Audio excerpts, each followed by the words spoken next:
एक कवि थे मैथिली शरण गुप्त, आपने नाम सुना होगा, राष्ट्र कवि का दर्जा उनको दिया जाता है। उनकी बहुत किताबें हैं, शानदार किताबें हैं। सबसे बढ़िया जो किताब है उसका नाम भारत भारती है, और उसमें वो जो अतीत खंड है बताते हैं कि हमारा अतीत किन मामलों में अच्छा रहा, महान रहा। तो उसमें एक बड़ी प्रसिद्ध पंक्ति है, संसार को पहले हमी ने ज्ञान शिक्षा दान की, संसार को पहले हमी ने ज्ञान शिक्षा दान की, आचार की, व्यवहार की, व्यापार की, विज्ञान की।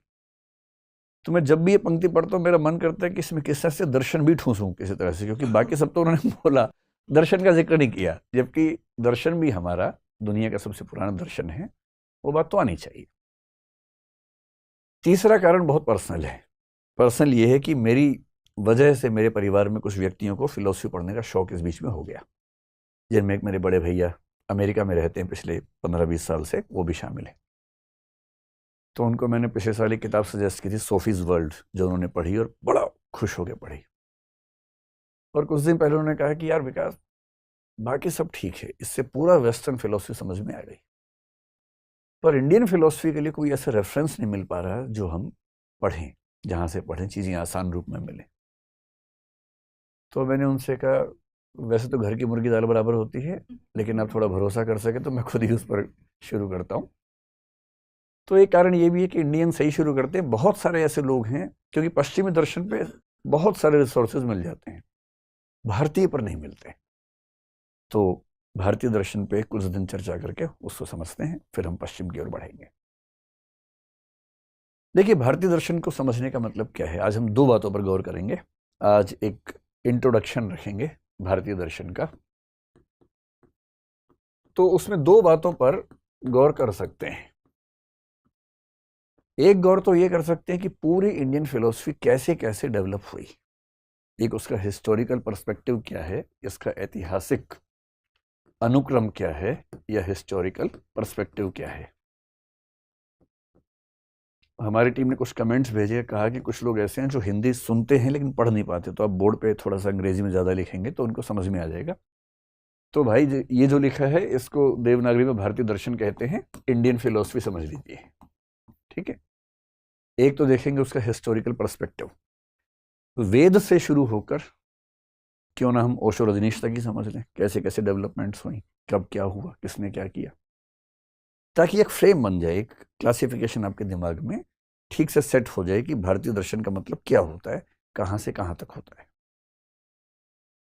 फिर देखेंगे कि इंडियन फिलोसफी में क्या कुछ ऐसे कॉमन फीचर्स हैं जो आमतौर पर सभी दार्शनिकों में नजर आ जाते हैं, या सब में ना भी हैं तो 80% 90% में नजर आ जाते हैं, जिससे आपको टेंडेंसी समझ में आ जाए कि भारतीय दर्शन का सामान्य जो मिजाज है वो क्या है, सामान्यतः वो किस तरह से चीजों को देखने का आदी रहा है। अगर मैं आपसे पूछूं कि आप किस दर्शन को मानते हैं, शायद आप बता नहीं पाएंगे, क्योंकि आप किसी को एग्जैक्टली मानते नहीं। पर आश्चर्य की बात है कि जितनी आपकी दार्शनिक मान्यताएं हैं वो सारी की सारी भारतीय दर्शन में हैं। जैसे आपको अपना दर्शन नहीं पता, पर आपको ये पता है कि मृत्यु के बाद पुनर्जन्म होता है। आप में से अधिकांश की राय में ऐसा होता होगा। तो पुनर्जन्म भी तो दर्शन है ना, दार्शनिक धारणा है। आप में से लगभग सब ये मानते होंगे कि हमारे शरीर के भीतर एक आत्मा नाम का द्रव्य है, वस्तु है, या कुछ है, आत्मा है। अभी आत्मा भी तो दर्शन की धारणा हुई ना, कहां से आ रही है। कभी आपने सुना होगा कि ईश्वर की मर्जी के बिना संसार में पत्ता भी नहीं हिलता है, ये भी एक दर्शन का नाम है, इसको पैंथीज्म, सर्वेश्वरवाद कहते हैं। ये भी एक दर्शन ही तो है। कभी आपसे गलती से किसी को चोट लगती होगी, आपको लगता होगा कि मेरा इसका फल मुझे मिलेगा, ये कर्म सिद्धांत है, ये भी दर्शन का हिस्सा है। आप जानते नहीं है कि आपका दर्शन क्या है, पर आप दिन भर में कम से कम 50 बार दार्शनिक बातें करते जरूर हैं। आप सब दार्शनिक हैं, बस पता नहीं कि आप दार्शनिक हैं। ऐसा होता है, नॉर्मल बात है, सामान्य बात है।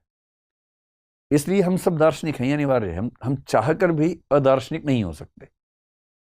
बस ये होता है कि हमें पता नहीं होता कि हमारी कौन कौन सी मान्यताएं हैं और वो कहाँ कहाँ से आ रही हैं, उनके रूट्स क्या हैं। वही आज समझने का प्रयास करेंगे। तो यदि शुरुआत करें कि इंडियन फिलोसफी का एक हिस्टोरिकल पर्सपेक्टिव क्या है, या हिस्ट्री ऑफ इंडियन फिलोसफी क्या है, कहाँ कहाँ से फिलोसफी की शुरुआत हमारे देश में हुई। अगर मैं इसको कुछ युगों में बांटना शुरू करूं तो आप कह सकते हैं कि सबसे पहले जो फिलॉसफी का युग है उसको आप वैदिक एज या वैदिक युग भारतीय दर्शन के कह सकते हैं। मैं बहुत बोरिंग वाली हिस्ट्री नहीं पढ़ाऊंगा, अब तनाव वाली, हम हिस्ट्री का उतना ही पढ़ेंगे जितना हमें समझना जरूरी है, बहुत बहुत विस्तार में जाने की जरूरत नहीं है। वैदिक उसका एज का मतलब मोटा मोटा क्या है कि एक तो जो वेद हैं, वेद को कुछ लोग VEDA लिख देते हैं, कुछ बहुवचन करने के लिए S भी लगा देते हैं, वेदास कह देते हैं, तो वेद कह लीजिए। और एक शब्द आपने शायद सुना होगा, उपनिषद। मेरी मजबूरी है कि मैं रोमन में लिख रहा हूँ, देवनागरी में नहीं लिख रहा हूँ, क्योंकि बहुत सारे ऐसे लोग हैं जो हिंदी समझते हैं बस पढ़ नहीं पाते देवनागरी, तो उनको भी बात समझ में आ सके इसलिए ऐसा कर रहे हैं। वेद आपको पता है कि बहुत पुरानी रचनाएं हैं, कुछ लोग बोलते हैं कि 10,000 साल पहले की हैं, कुछ बोलते हैं 5-6 हजार ईसा पूर्व की रचनाएं हैं। जो NCERTs वगैरह में लिखा हुआ है अब तक, हो सकता है कल को धारणाएं बदलें इतिहास लेखन में, लेकिन अब तक जो धारणाएं जनरली मानी जाती हैं, हम ये मान के चलते हैं कि ईसा पूर्व 1500 ईस्वी के आसपास, उसके 200-300 साल पहले 200-300 साल बाद के दौर में आमतौर पर वेदों का जो कलेक्शन हुआ, वेदों की रचना हुई और बाद में कलेक्शन भी हुआ। वेदों को किसने लिखा पता नहीं, ये किसी एक व्यक्ति की रचना हो नहीं सकती है, ये बहुत विराट सोर्सेज हैं। हजारों लोगों ने वनों में रहते हुए तपस्याएं करते हुए इन मंत्रों की रचनाएं की होंगी। न्याय दर्शन कहता है कि वेदों की रचना ईश्वर ने की है, क्योंकि ये मानवीय नहीं हो सकता। मीमांसा दर्शन कहता है कि वेदों की रचना ईश्वर ने भी नहीं की है, वेद अकर्तृक हैं। अकर्तृक का मतलब किसी ने रचना नहीं की है, वेद नैसर्गिक हैं, नित्य हैं, प्राकृतिक हैं। हाँ, ये हो सकता है कि वेदों के ज्ञान को कुछ लोगों ने कंपाइल कर दिया हो, लेकिन वेदों की रचना ईश्वर भी नहीं, क्योंकि मीमांसा दर्शन ईश्वर को मानता नहीं है। क्योंकि वो ईश्वर को मानता नहीं है तो ईश्वर ने रचना की कैसा मान सकता है। तो न्याय दर्शन ईश्वर को मानता है, तो वो कहता है ईश्वर ने की है। लेकिन हम ये मान सकते हैं कि बहुत सारे लोगों ने बहुत सदियों तक चीजों को लिखा, इकट्ठा किया गया। वेदों को इकट्ठा जिस व्यक्ति ने किया उसको आमतौर पर हम कहते हैं कि वो वेद व्यास थे। कुछ हिंदी में लिख देता हूं वरना मैं हिंदी लिखने भूल जाऊंगा। तो जो वेद व्यास नाम के ऋषि हुए, वेद व्यास बहुत ही विराट योगदान वाले व्यक्ति माने जाते हैं। हालांकि स्वामी विवेकानंद ने कहा कि वेद व्यास कोई एक व्यक्ति नहीं रहे होंगे, एक समूह या एक परंपरा रही होगी, क्योंकि एक व्यक्ति इतना कैसे कर सकता है। ये वो व्यक्ति हैं जिन्होंने सारे वेदों को कंपाइल किया। ये वो व्यक्ति हैं जिन्होंने 18 पुराणों की रचना की। ये वो व्यक्ति हैं जिन्होंने महाभारत की भी रचना की, और महाभारत का मतलब है गीता की भी रचना की। और ये वो व्यक्ति हैं जिनके बारे में लोग मानते हैं कि यही ऋषि बादरायण भी थे जिन्होंने ब्रह्म सूत्र या वेदांत सूत्र की रचना की, जो वेदांत दर्शन का सबसे मूल एक ग्रंथ है। हालांकि चौथी बात पे डिबेट है, कुछ लोग मानते हैं कि ये दोनों व्यक्ति एक ही व्यक्ति थे। वेद 4 हैं, आपको अच्छे से पता ही है, जिनमें से एक का नाम ऋग्वेद है, एक का नाम सामवेद है, एक का नाम यजुर्वेद है, एक का नाम अथर्ववेद है। वेदों में दर्शन बहुत ज्यादा नहीं है, वेदों का ज्यादा जो मंतव्य है वो मंत्रों से है, जिनसे हम यज्ञ करते हैं, हवन करते हैं, पूजा पाठ करते हैं। दार्शनिक प्रवृत्तियां वेदों के शुरुआती हिस्से में नजर नहीं आती हैं। इसलिए वेदों में शुरू में कुछ कुछ कंफ्यूजन भी है, जैसे ईश्वर को लेकर, ईश्वर एक है या बहुत सारे हैं। तो वेदों में सामान्यतः कई ईश्वर माने गए हैं, सूर्य को भी, वरुण को भी, इंद्र को भी, बहुत सारे ईश्वर हैं। और ये कंफ्यूजन भी दिखता है कि मैं पूजा करूं तो किसकी करूं। एक वाक्य वेदों में बार बार आता है, कस्मै देवाय हविषा विधेम। फिर इस कंफ्यूजन का समाधान क्या निकाला गया कि अरे भाई, सब रास्ते एक ही रास्ते हैं, एकम सद्विप्रा बहुधा वदंती, इसमें ऋग्वेद में कहा गया है। एक ही सत्य है, अलग अलग तरीके से कहा जाता है। अग्नि यमम मातरेश्वान माहु, अग्नि कहो, यम कहो, मातरेश्वान कहो या माहु कहो, सत्य एक ही है, एकम सद विप्रा बहुधा वदंती। लेकिन वेदों में आपको हल्का हल्का कंफ्यूजन दिखेगा, क्योंकि उस समय शुरुआती चिंतन हो रहा है और ये निश्चित नहीं हो पा रहा कि हम ब्रह्मांड की व्याख्या कैसे करें। हर वेद के 4 हिस्से माने जाते हैं, जिसमें पहले हिस्से का नाम होता है संहिता।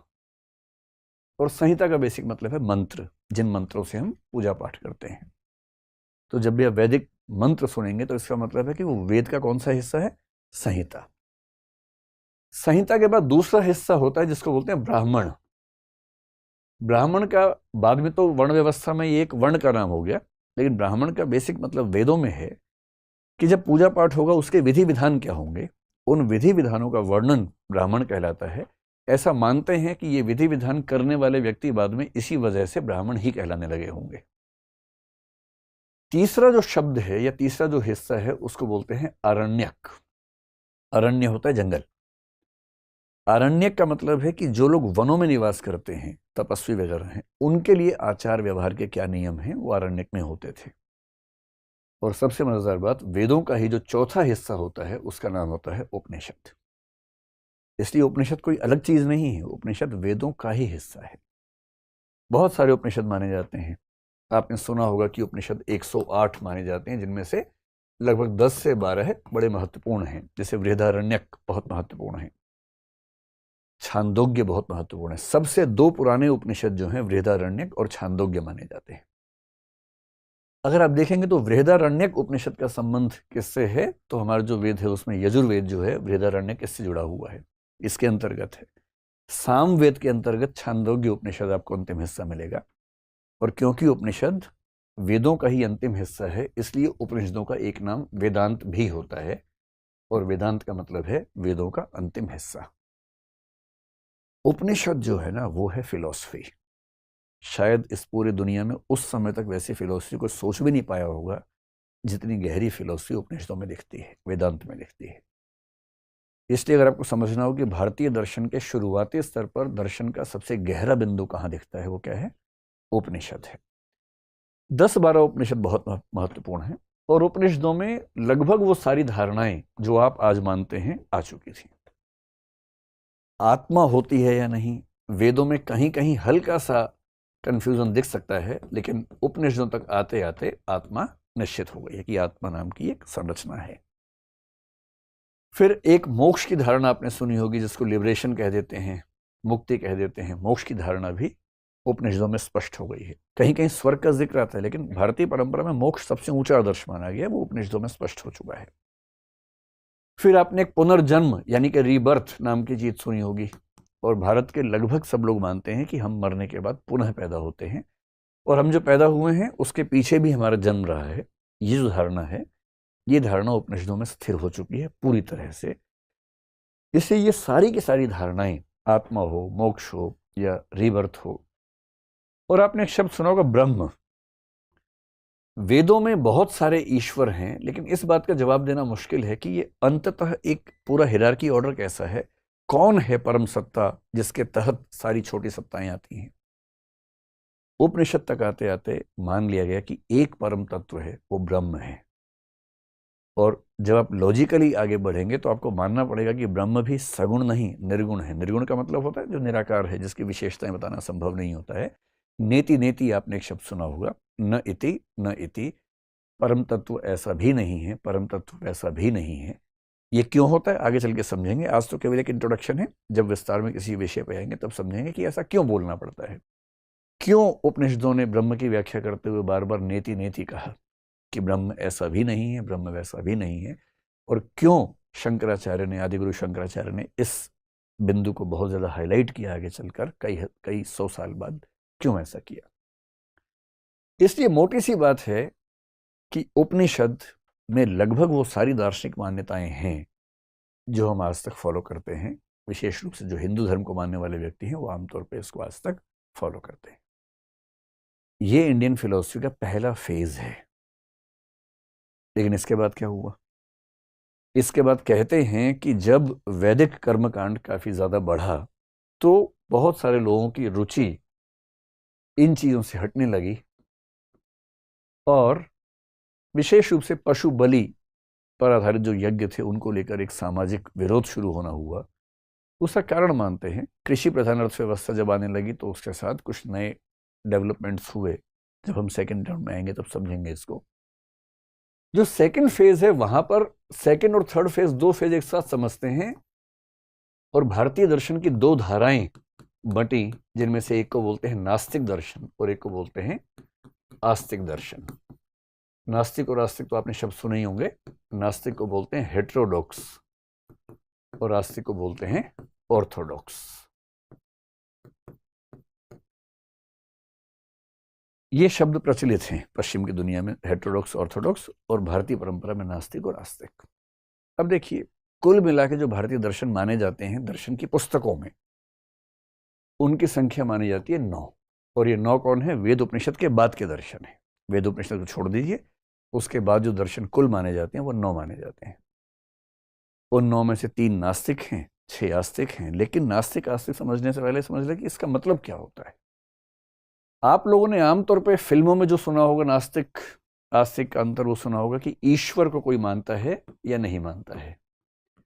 यदि कोई गॉड को मानता है तो वो थीस्ट है, कोई गॉड को नहीं मानता है तो वो अथीस्ट है। और अथीस्ट होना और नास्तिक होना एक ही बात है। अथीज्म ही नास्तिक होना है। इंटरेस्टिंग बात है कि भारतीय दर्शन में इसका मतलब ये नहीं होता है, इससे कोई मतलब नहीं। एक दूसरा मतलब कुछ लोग निकालते हैं कि जो लोग परलोक में, परलोक का मतलब ट्रांसेंडेंटल वर्ल्ड, ट्रांसेंडेंटल का मतलब है जो इस दुनिया से, डेंटल से कोई मतलब नहीं इसका, है ना। ट्रांसेंडेंटल का मतलब इस दुनिया से परे की दुनिया।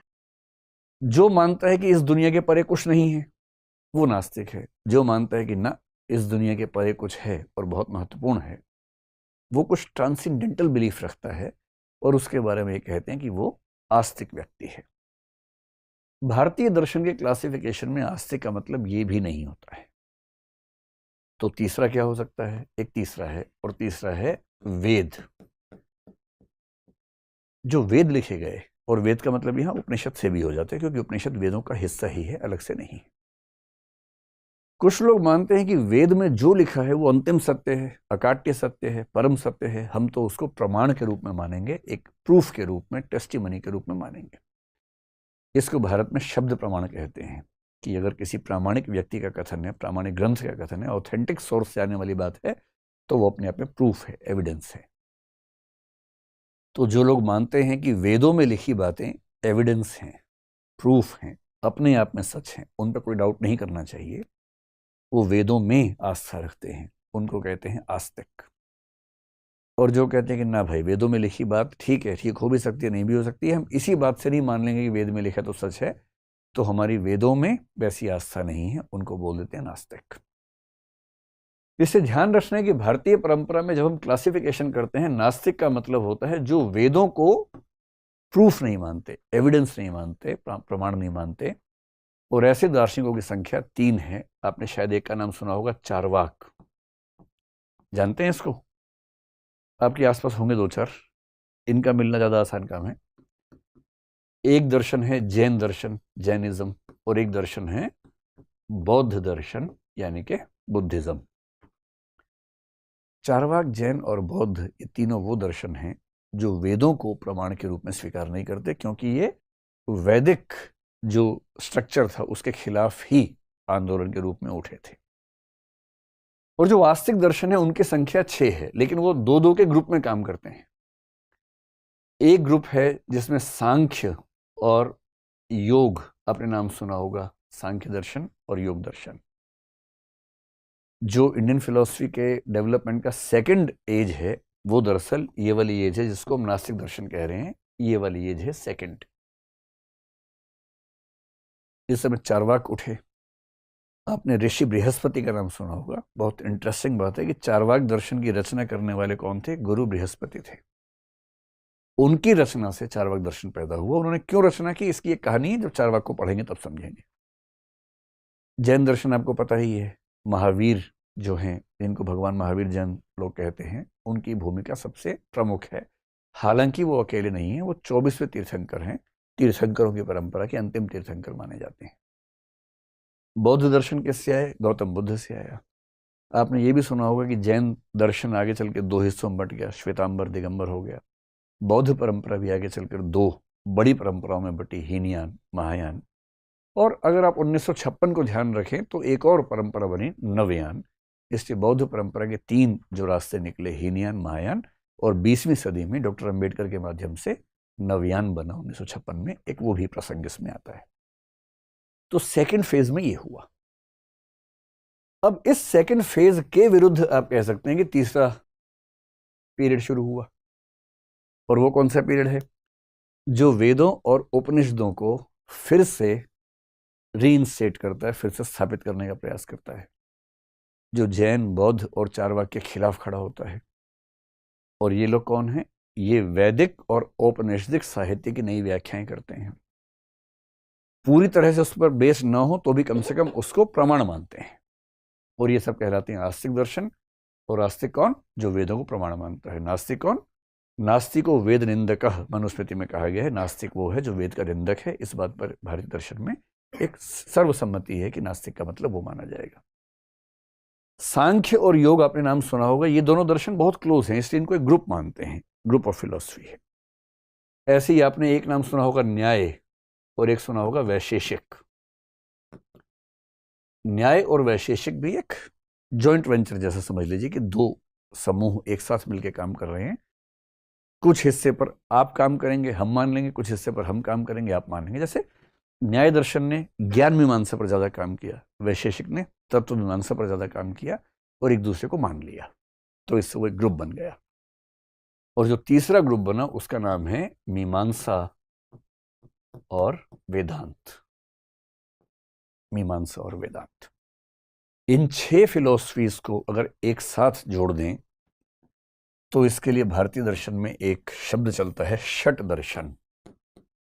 षट का मतलब क्या होता है फिलॉसफी में? 6, द कॉम्बिनेशन ऑफ 6 फिलॉसफीज, षट दर्शन।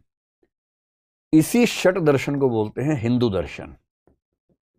कोई आपसे पूछे कि हिंदू दर्शन क्या है, तो पता होना चाहिए हिंदू दर्शन का मतलब है 6 दर्शनों का समूह, सांख्य, योग, न्याय, वैशेषिक, मीमांसा, वेदांत। इन्हीं 6 दर्शनों के समूह को बोलते हैं सनातन दर्शन। तो जब कोई व्यक्ति कहे कि मैं सनातनी हूं, तो इसका बेसिक मतलब क्या है कि वो इन 6 दर्शनों में कही गई बातों को प्रमाण के रूप में स्वीकार करता है, इनके प्रति आस्था रखता है। तो ध्यान रखिएगा, हिंदू दर्शन, सनातन दर्शन, षट दर्शन एक ही बात है, और इसका मतलब 6 फिलॉसफीज का कॉम्बिनेशन है, ग्रुप है। ये 6 दर्शन कहां से आए? देखिए, वेदों में, उपनिषदों में बातें कही गई थी। उस समय तक लिपि का विकास नहीं हुआ था, तो लोग क्या करते थे? याद रख रख के काम चलाते थे, याद रखना पड़ता था सारा। जब आप याद रख के आगे बढ़ेंगे तो ज्यादा लिखना चाहेंगे या कम लिखना चाहेंगे? कम, ताकि याद रखना आसान रहे। तो इस दौर में क्या हुआ, इसको सूत्र युग भी कहते हैं। सूत्र लिखे गए। सूत्र क्या होता है? फॉर्मूला, कि बहुत संक्षेप में एक बात कह दो, उसी में सारी बात आ जाए। जैसे उपनिषदों में कुछ सूत्र हैं जिनको महावाक्य कहते हैं, आपने सुना होगा अहम ब्रह्मास्मि।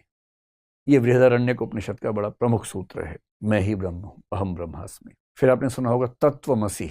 तत्वमसि एक बहुत महत्वपूर्ण सूत्र है। अगर आप केरल के शबरीमला मंदिर में जाएंगे तो मंदिर के बाहर मुख्य द्वार पर लिखा हुआ है तत्वमसि, तत्त्वम असि, वह तुम हो।